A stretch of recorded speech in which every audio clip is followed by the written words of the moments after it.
Growing up in a Christian family here in Hong Kong, I have been immersed in quite a variety of worship music.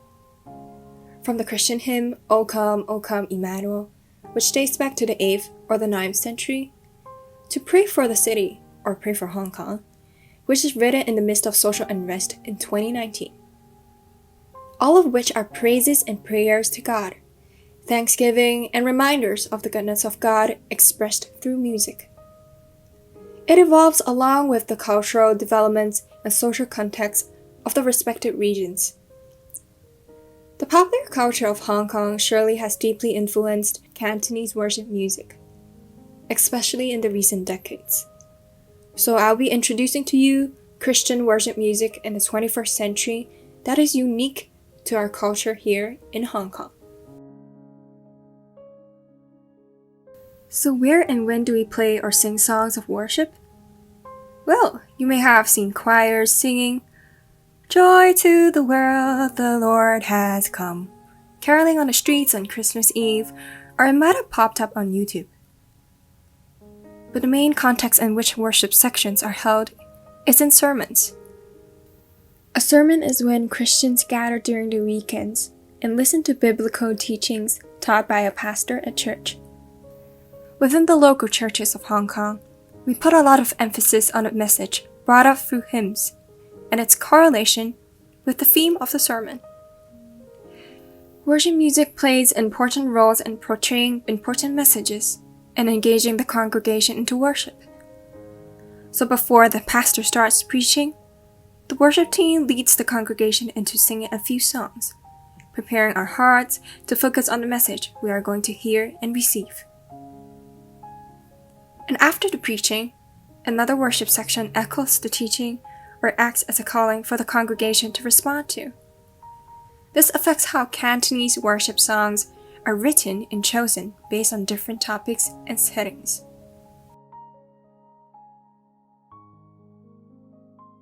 With the focus on the meaning of a piece, the composition, text, and genre play hand in hand to project the hidden messages behind the piece. There are certain repertoires that make Cantonese worship music unique under the influence of Hong Kong's pop culture. A music producer of a local music ministry will talk about these features and how our culture affects the repertoires and music productions in detail. 咁我係一個基督教詩歌嘅 music producer 啦。喺香港呢個地方咧，我哋比較特別咧，會注重我哋呢首詩歌咧，可唔可以喺教會裏邊最主要嘅聚會咧，就即係我哋嘅崇拜咧裏邊去使用。咁咧，亦都係好配合咧喺香港裏邊，即係特別喺呢個華人嘅教會嘅文化當中，構成我哋咧香港嘅敬拜詩歌咧一個好重要嘅一個元素啦，就係我哋嘅歌詞咧。其實咧係比較有詩意啦，或者用第三人稱嘅角度去寫，甚至咧會用一啲比較複雜嘅歌詞啊，為咗去展示聖經裏邊嘅奧秘啦，或者奧妙。咁因為以歌詞行先咧，咁所以我哋嘅詩歌咧，你會見到比外國嘅詩歌咧寫出嚟咧係更為嘅複雜嘅。咁 chord progression 咧係一個喺詩歌創作裏邊咧好重要嘅元素啦。咁咧你會見到一啲外國詩歌可能用一首詩歌可能用4個 chord， 咁就寫好一首歌㗎啦咁樣。咁但係咧香港咧就嘅詩歌咧好多時都會用16、17甚至20個嘅 chord 先去構成一首嘅詩歌。咁你會見到咧係複雜性上咧其實都係比外國嘅詩歌咧高好多。咁而咧我哋嘅詩歌嘅曲風咧都好貼近我哋本地即係香港嘅流行詩歌嘅，我哋都會俗稱叫做 Canton Pop 啦。我哋當代嘅好多詩歌咧，都會俾呢個廣東話嘅流行音樂咧，去影響咗嗰個文化。所以你會見到，無論喺曲風上啊，或者係喺嗰個 chord 上面咧，其實都同流行歌曲咧係類似嘅。From the poetic lyrics, numerous chord progressions in the genre, we understand how cantopop and the culture within Hong Kong's community influences the making of modern Cantonese worship music. Now that we have the songs written out, how do we play it in live worship sections? We have the vocalist, synthesizer and keyboard, guitars, a drum set, and sometimes an electronic pad or strings. All of these could be arranged into 5 parts. The first and most important one of all is, of course, the vocals. The lead vocals are the soul of the whole piece of music. It should be a stable and powerful voice, which brings out the message and expresses the emotions of the song. Sometimes there will also be supporting vocals or backing vocals, which is the second part. They sing in harmony with the lead vocalists and improvise a bit to enrich the texture and emotions. Apart from the vocals, we also have the instruments. And so the third part would be the lead instruments, the keyboard and the synthesizer. These two will piece together the melody line throughout the song. They support the lead vocals by harmonizing, and when the lead vocalists aren't singing, they will fill in the gaps. And what I mean by gaps are the intro, the interlude, or the music breaks. Here I have an excerpt from a Cantonese worship song called Forever, which is Changchun Mansai in Cantonese, to demonstrate the vocals and the lead instruments. For verse 1, the 2 leading vocals start singing softly, while the synthesizer and the keyboard support in harmony.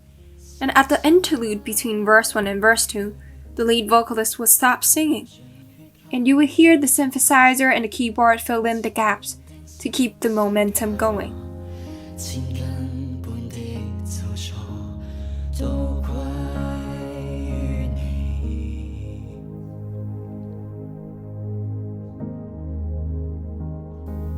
The lead vocalists will sing, and the lead instruments will play throughout the song.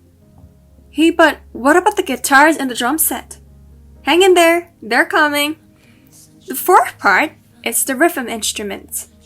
The drum set, the acoustic guitar, the electric guitar, or the bass guitar will stress on the beats to create or change the rhythm.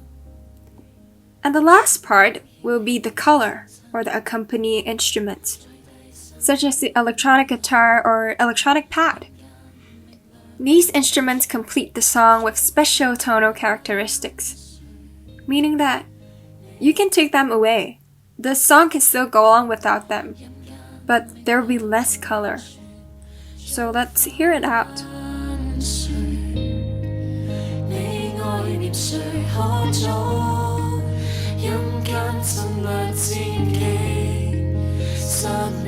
Do you hear an instrument playing? Da, da, da, da, da. That's the electric guitar playing the accented beats for the pre-chorus. It's almost like you can see a brighter and more vibrant picture in front of you. And that's the color that the electric guitar is adding. The male supporting vocal joined in as well, and we start to hear a little bit more texture.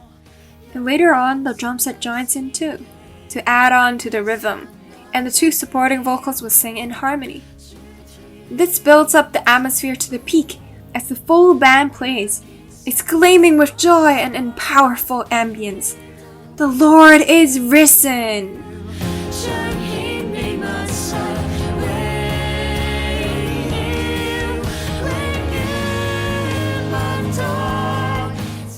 Let's pause right here. Finally! We see the vocalists closing their eyes and raising up their hands to give praise to God. You think it lasted throughout the rest of the worship? No, it didn't. It only lasted through the chorus. For the many worship sections I have joined in Cantonese churches, I don't even see movements. Most of the time, the congregation and the worship team just stand or sit like a rock, singing solemnly and quietly. The seriousness in our worship culture stemmed from conservatism deeply rooted in Hong Kong. It is one of the distinct cultural identity of Hong Kong people's way of life.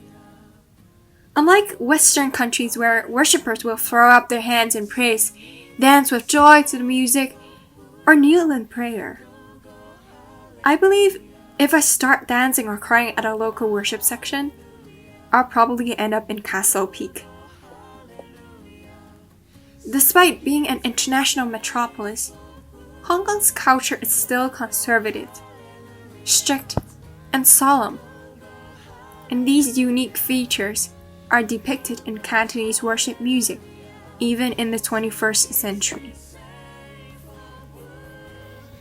And this is what Cantonese worship music is made of in the 21st century in Hong Kong.